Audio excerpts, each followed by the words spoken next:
जिससे भारत में अवेलेबिलिटी का भरपूर अवेलेबिलिटी रहेंगे, लोगों को कमी महसूस नहीं होने देंगे। कल रामनवमी के दिन माननीय प्रधानमंत्री जी ने इमरजेंसी में एक मीटिंग बुलाई और इस विषयों के ऊपर चर्चा गोष्ठी करके तुरंत निर्णय किए और इसके जितने भी करना है काम वो सब कल रात को ही हमारे मंत्रालय भी और पेट्रोलियम मंत्रालय भी बैठकर काम करके आज इस निर्णय हमने घोषणा कर। পশ্চিম এশিয়ার যুদ্ধের আবহে পেট্রোপণ্যের দামে লাগাম টানতে অন্তঃশুল্ক কমালো কেন্দ্র। পেট্রোলের লিটার প্রতি অন্তঃশুল্ক 13 টাকা থেকে কমিয়ে 3 টাকা করলো কেন্দ্র। ডিজেলের ওপর থেকে তুলে দেওয়া হলো অন্তঃশুল্ক। আগে প্রতি লিটার ডিজেলের ওপরে চাপানো হয়েছিল 10 টাকা শুল্ক, যদিও আপাতত খুচরো বাজারে পেট্রোল ডিজেলের দামে কোনো পরিবর্তন হচ্ছে না। আন্তর্জাতিক তেলের বাজারে অনিশ্চয়তার দরুন চাপ বাড়ছিল তেল সংস্থাগুলির ওপর।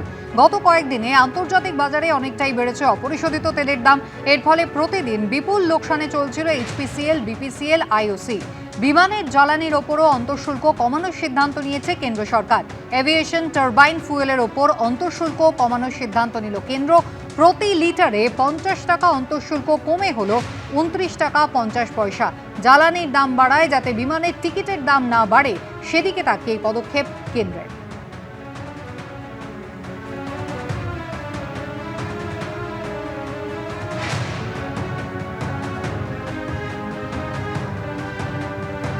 জ্বালানি সরবরাহ স্বাভাবিক রয়েছে, কেন্দ্রীয় অর্থমন্ত্রী নির্মলা সীতারামন এমনই জানিয়েছেন। তবে পেট্রোপণ্যের দাম যাতে না বাড়ে, সাধারণ মানুষের অস্বস্তি যাতে কমে, সেই কারণে অন্তঃশুল্ক কমানোর সিদ্ধান্ত নিয়েছে কেন্দ্র।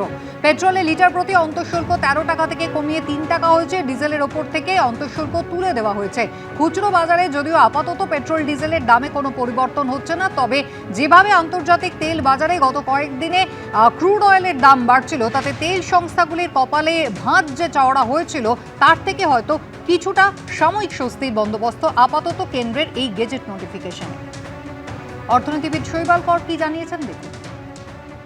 বিশ্ববাজারে তেলের দামের সঙ্গে ভারত এবং অন্যান্য দেশগুলো তেলের দাম একসঙ্গে সামঞ্জস্যপূর্ণ ও বিশ্ববাজারে তেলের দাম ওঠাপড়া করলে অন্য দেশেও সেটা করে। সেখানে যদি দাম বাড়ে তাহলে একমাত্র রাস্তা দেশের মধ্যে আভ্যন্তরীণ দাম কম রাখার বা একই জায়গাতে রাখার, সেটা হলো যে সরকারের আরোপিত বিভিন্ন শুল্ক, সেস, তারপরে ধরুন কালেকশন কস্ট ইত্যাদি, সেগুলোকে কমিয়ে দেওয়া।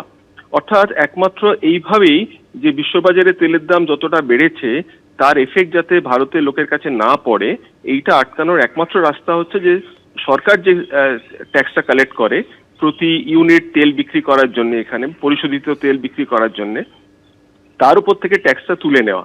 আমার ধারণা এটাই সঠিক রাস্তা। এটা যেটা করেছে, এইটা তুলে নেওয়া মানে সরকারের একটু রাজস্ব ক্ষতি ঠিকই, কিন্তু সরকার ছাড়া এই দায়িত্বটা কে বহন করবে? আগামী দিনে যদি তেলের দাম বাড়েও আন্তর্জাতিক বাজারে বেশ অনেকটা, তাহলেও ভারতে হয়তো ততখানি এফেক্ট পড়বে না। এবিপি আনন্দ এগিয়ে থাকে, এগিয়ে রাখে।